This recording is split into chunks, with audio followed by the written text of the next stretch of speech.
Well, good morning, everyone, and welcome to this morning's edition of the Wake Up Call. Just jump on board. When you jump on, say hello, say, hey, God bless you, thank you, something.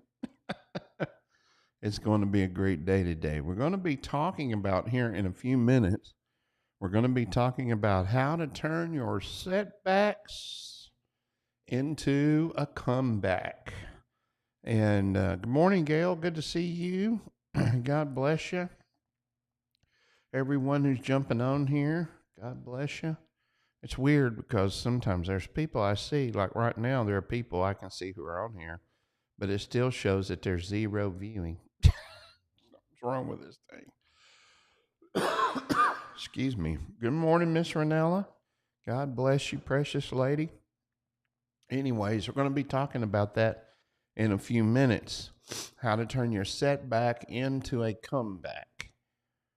I think it's important to learn how to turn your setbacks into comebacks. Why? Because everybody on this planet has a setback at some point. They're going to have something that comes up, some situation that is going to, yeah, you're going to get the rain I had.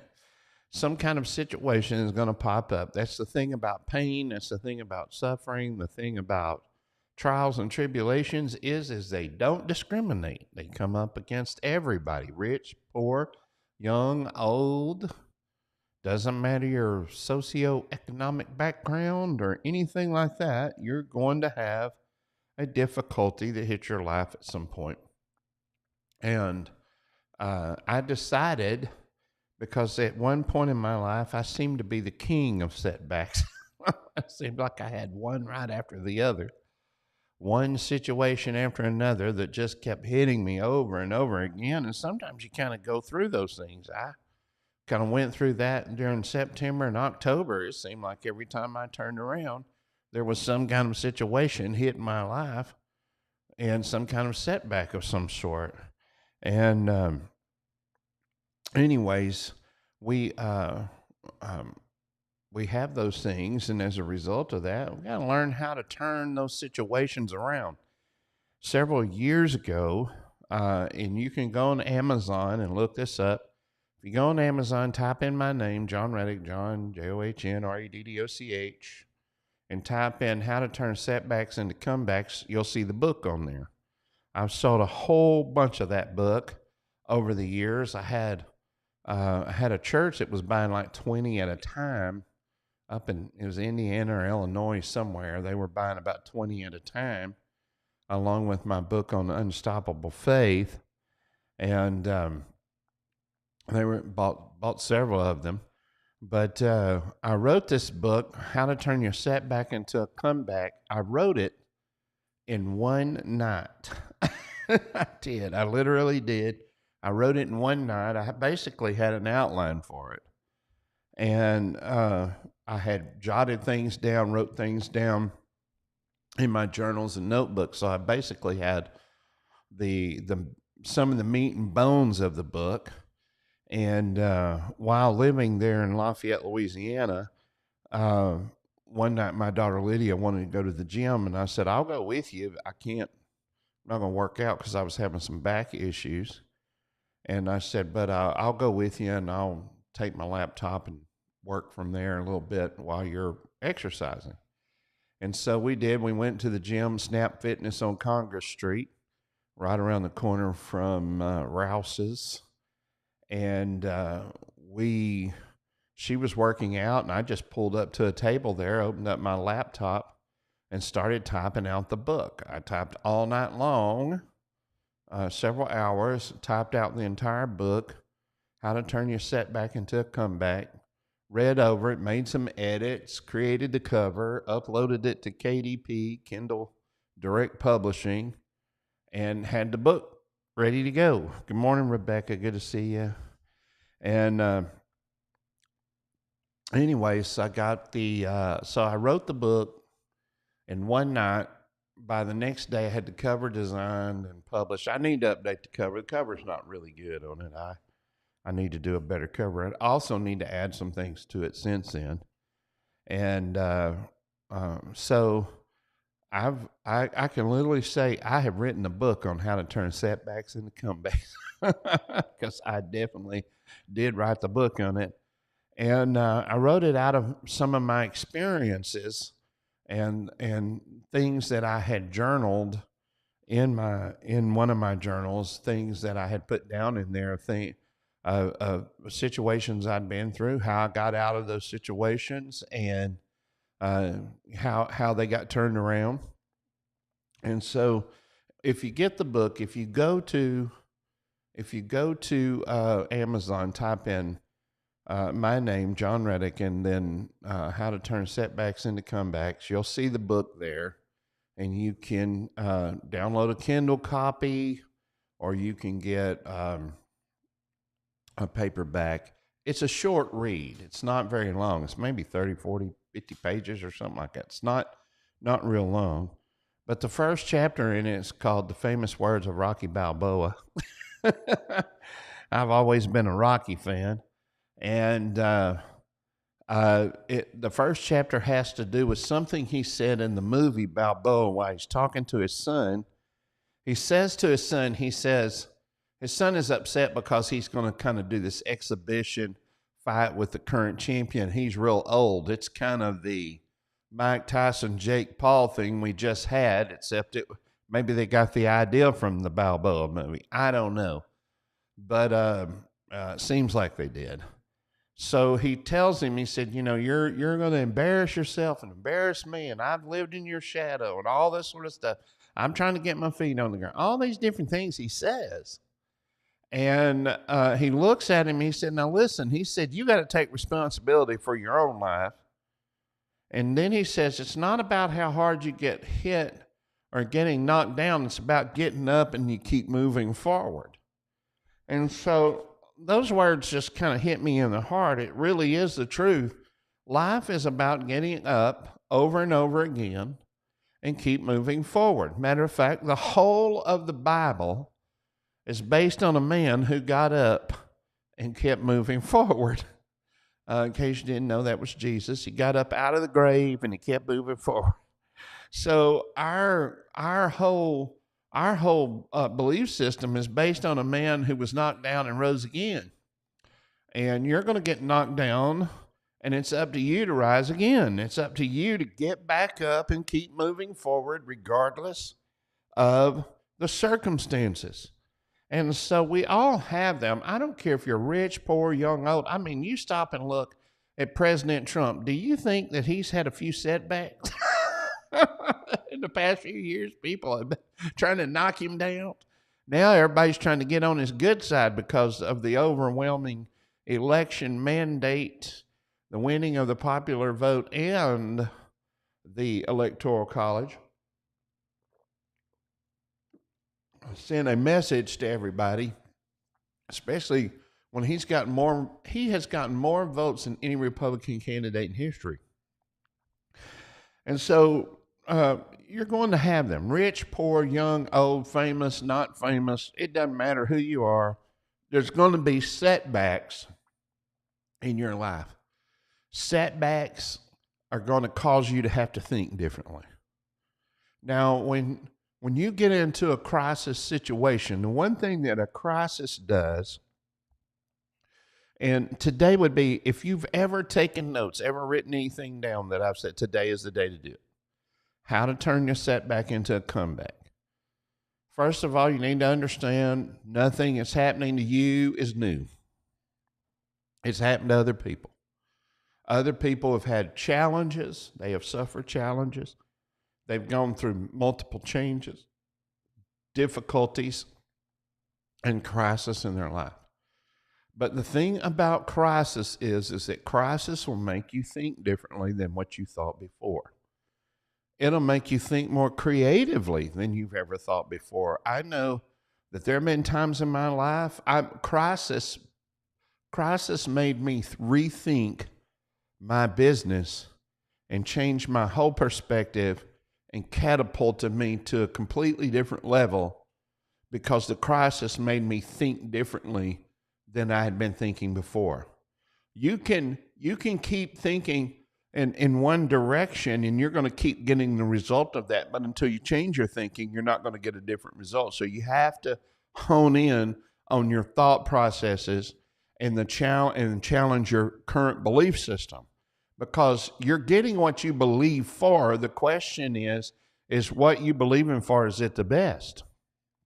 So you've got to challenge your thinking. I did a YouTube short this morning on your life moving in the direction of your most dominant thoughts.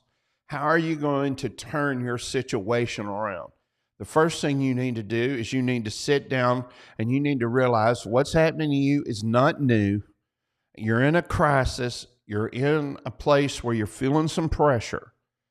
All right. So you identify that fact. You identify where the pressure's coming from, where the pain is coming from, and then you begin to assess that situation, and you begin to think about that situation, and you begin to ask yourself some questions. So I want to talk to you today about what you need to do to turn your setback into a comeback. So if you've got a pen or a piece of paper or something like that, write it down. I want you to write these things down. I have them here in my notes. How can you quickly turn a setback into a comeback? Number one, write this down. Reframe the setback as an opportunity to learn and grow. Now, I'm going to tell you something. I have learned and I have grown from every painful situation that has come my way. Do not waste your pain by complaining about it, but use your pain to give birth to the next thing in your life. I thought about this quite often, especially over the past year or two. My wife and I like to watch a show on public television called Call the Midwife. It's about these midwives during the 50s and 60s giving birth to these babies over in the UK, and all of the challenges that they face and that sort of thing. And one of the midwives, at one point, I caught this. I've caught several lessons. My favorite lesson that I have found off of Call the Midwife came from Sister Monica Joan, when she said this quote from the movie, or from the TV series. She said, many times the hands of God are found at the end of our own arms. I thought that was powerful, and it's still very powerful to me today. But one of the other situations that happened on there happened with the main nun, head midwife lady. And she is helping this lady to give birth. And she comes to this point. There's some struggle. There's pain. There's this feeling of wanting to give up, this feeling of wanting to quit.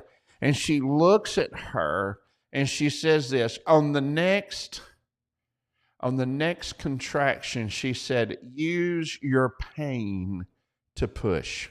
And that all of a sudden it hit me right between the eyes when she said that. Use your pain to push. When you're going through something, don't ignore the situation, don't ignore the crisis, and don't act like it doesn't exist. It does exist. But make up your mind that you're going to learn from the situation you're going through or that you've just been through. What are some lessons that I have come out of several situations when Linda and I have gone through some tough things. And one tough thing we went through in our life, I came out with more mercy and compassion than I'd ever had before. I learned more mercy and compassion. I also learned to hear the voice of God more deeply than I had heard him before. I'm always learning something out of the pain, out of the suffering, out of the challenges of a crisis that comes into my life. Over the past 2 months, I've had a lot of challenges. I had a lot of different things that creeped up, and things, and I've learned a lot. I've learned some things recently where I've had some situations with clients that I were working with. I had one where this client I was working with had a particular employee that was basically narcissistic, was rude, was not kind. Every email she sent, every time she called on the phone, she was insulting. And finally, I had enough. Now, I'm kind of I'm kind of a passive guy. I can normally get around those things, but this was ridiculous. And so I'm sitting there asking the Lord, I said, what's going on here? Lord, I'm not used to this. And then some other situations popped up that I have not had before. Now, good morning, Eleanor. Good to see you. Now, those of you who know me, you know I'm a fairly nice guy. I'll let a lot of stuff slide. I'm not real confrontational with people in the sense until I just kind of get pushed into a corner and I have to do it. But I try to treat people honorably with respect. I try to give them 10 or 12 chances. I just kind of like that. But in these situations, I'm going through some things where I'm kind of pinched. I'm backed into a corner. And the Lord is saying, John, there are things that I want you to do that you need to do to close some gaps in your life. And I'm sitting there going, okay, God, what are you talking about? He said, John, I want you to understand that you need to tighten up the way you do business. And I'm kind of the guy that just does things on a handshake. I try to believe what people tell me and say and what they're going to do. But here lately, I've had a rash of people that say, we're doing this, and this, and they've done none of it. And those things have left me in a very tight situation to the point that I've had to take some action that I've never had to take before to keep from losing bad. And so I had these situations and the Lord said, no, this is what I want you to do. And one of the things the Lord told me, he said, I want you to shore up your contracts. I want you to put things more down in writing. I want you to develop some processes. I want you to shore these things up. And gave me a whole list of things that I wrote down in one of my notebooks, a whole list of things that he wanted me to do, things that he wanted me to get shored up and get tight so that I don't have these problems in the future, because some people aren't getting nicer. They're getting meaner. Let's face the facts. So he wanted me to define and get more clear about what I was to do. So if you're going to turn your setbacks into comebacks, you need to reframe the setback as an opportunity to learn and grow. So whatever you've been through, if you've been through a setback in your life right now, some pain, some suffering, he said, reframe it. What can you learn from it? How can you grow from it? You're always in a learning and a growing process. Don't ever think that you're not in a learning or a growing process. You're in one all the time. So what are you learning? This is why I think it is absolutely imperative that a person have a notebook and a pen, an iPad and a pencil, something to write things down, a laptop to type some notes, something. I prefer writing down, because when you got a pen in your hand and you start putting stuff down on paper, your brain is connected to your hand. There is a certain aspect of memory. There's a certain aspect of retention that takes place and it becomes more real when you're writing it down. So write it down. I'm in this situation. What am I learning? And how am I going to grow from this? There are people who get in conflicts. Maybe they have a financial setback. Well, why did you have the financial setback? Was it something you did? Was it some outside source? Was it controllable or uncontrollable?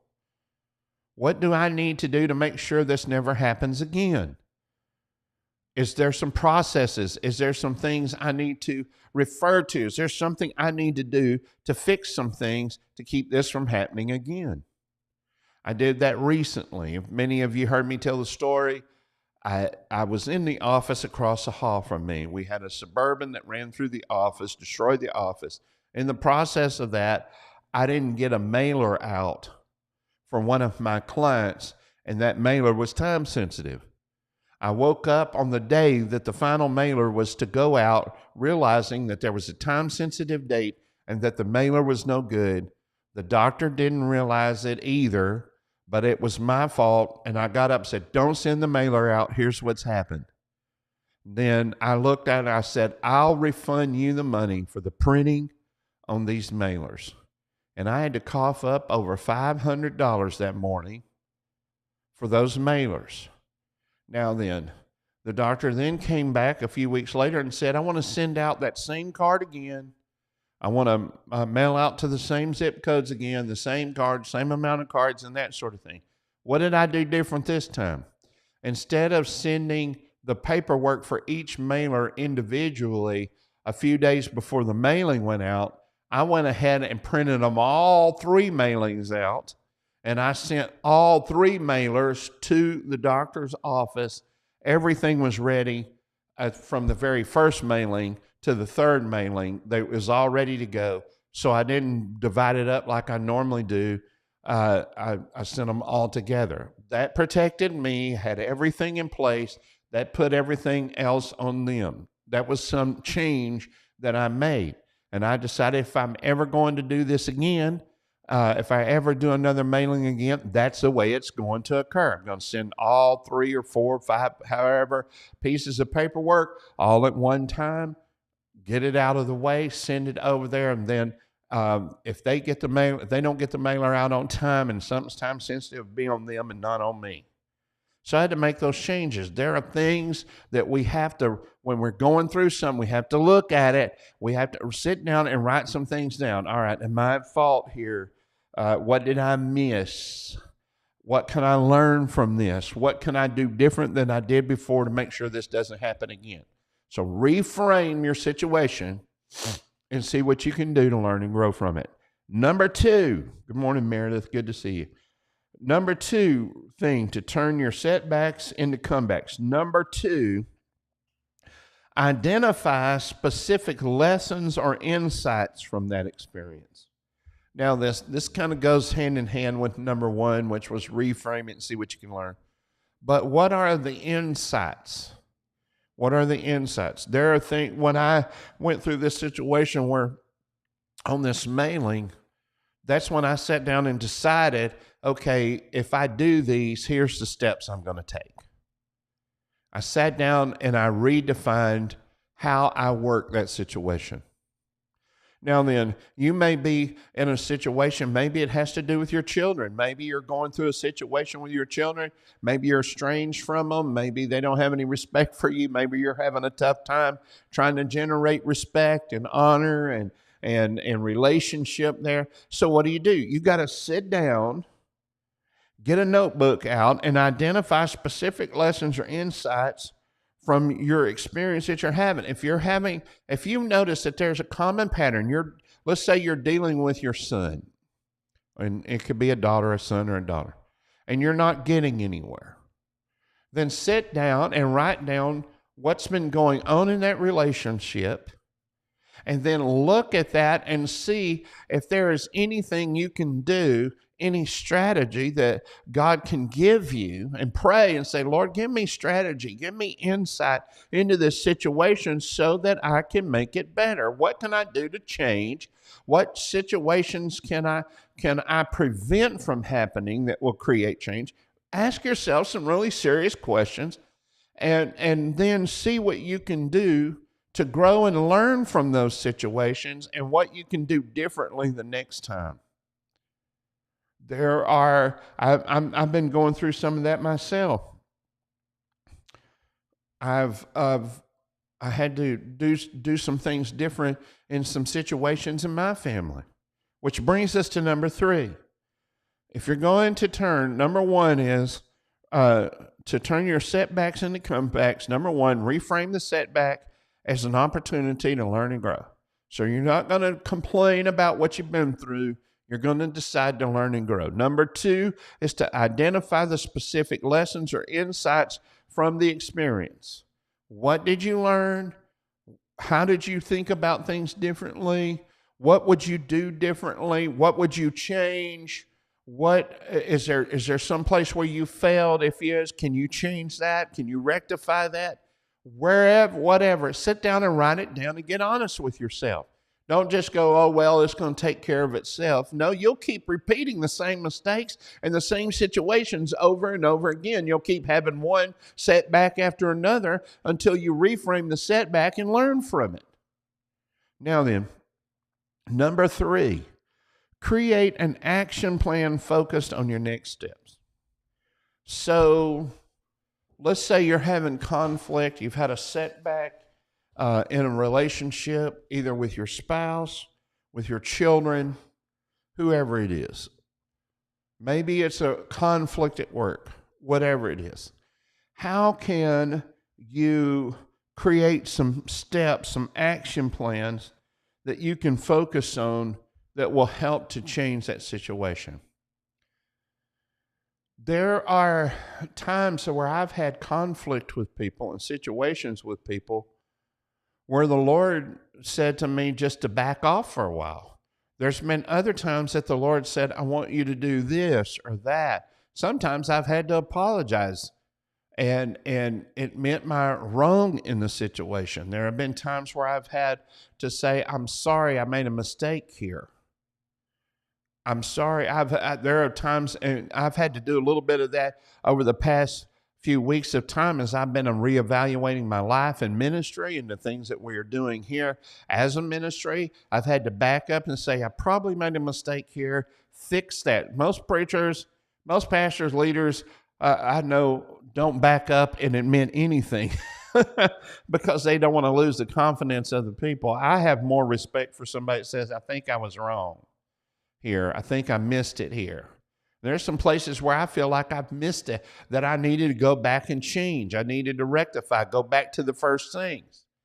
That's what the Lord tells the Ephesian church. He says, repent, return to your first love. You've gotten away from the first things. Now get back to it. So sometimes you have to look and see, hey, where did I get out of balance? Did I get out of sorts here some way or another? What's the plan for me to get this thing back like it needs to be? And the Lord did that for me recently. He gave me a plan to get back to a situation, to get it back where it needed to be. He gave me the plan. I worked the plan, and things got back to where it was supposed to be. So you need to sit down, formulate the plan. What can you do? If you're estranged from one of your children, what can you do? What can you do to open up the doors of communication? What can you do? And not communicate about the pain points. A lot of times people feel like we have to correct the pain point before we can heal the relationship. Why don't you try doing something that's healing and let that work into correcting the pain point? There are times that I want to, when I know my kids are going through a particular situation, there are times that I want to get on the phone and just go to town on that situation, point out everything they ever did wrong. A lot of times they know that there's wrong. There's something that's not right there. And what they don't need is for me to reinforce that. What they need me to do is come alongside of them in agreement to say, okay, let's work through this. I'm here to help you. I'm not going to interfere, especially if they're grown, they're out on their own. I'm not going to interfere with what you are doing, but I'm here to help you get through it. I have a plan. I have some steps. I have some insight that will help you get through this. And approach it from that direction instead of constantly harping on what was wrong or what was done wrong or this, the overall situation and complaining about it. Figure out some actions, plans, and steps to help get them to a place of healing. All right, so let's go a little bit further. Number 4 is our last point, actually, for what we're going to talk about today. So number 1, let me recap. I want you to write these things down. How to quickly turn your setback into a comeback. Number 1, reframe the setback as an opportunity to learn and grow. Don't sit there and complain about the problem you're having and whine about it for the next 6 months. Reframe the situation and say, okay, what can I learn? How can I learn from this? How can I grow? What changes do I need to make? Start making a list. That is number 2. Identify specific lessons or insights from the experience. What can you learn? What situation? What insight do you have now that you did not have before? And then number 3, create an action plan focused on your next steps. What are you going to do?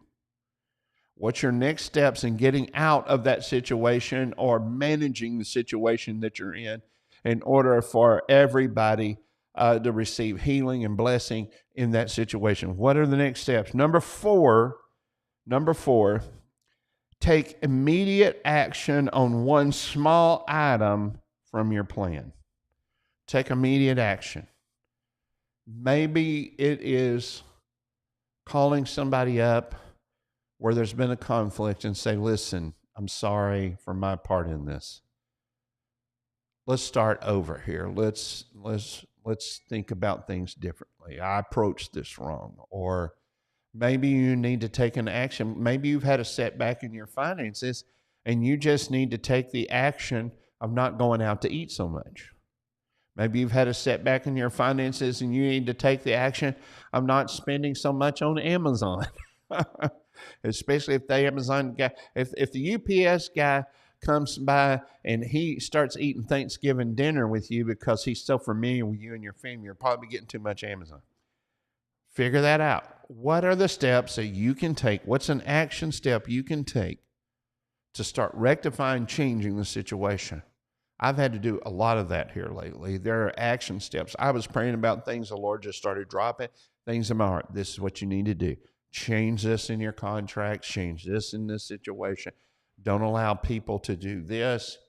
Keep things separated this way. I just went through a whole list of things and started writing things down that the Lord told me to do. That has given me peace and freedom that I did not have before by taking action on those items. So what action can you take right now?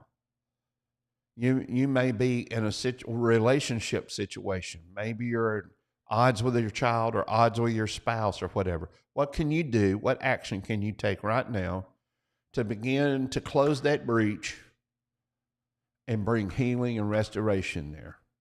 Now, it may be different for every situation. There's no really one pat answer I can give you on some of these things. This is why you got to be led by the Spirit and ask the Lord to help you.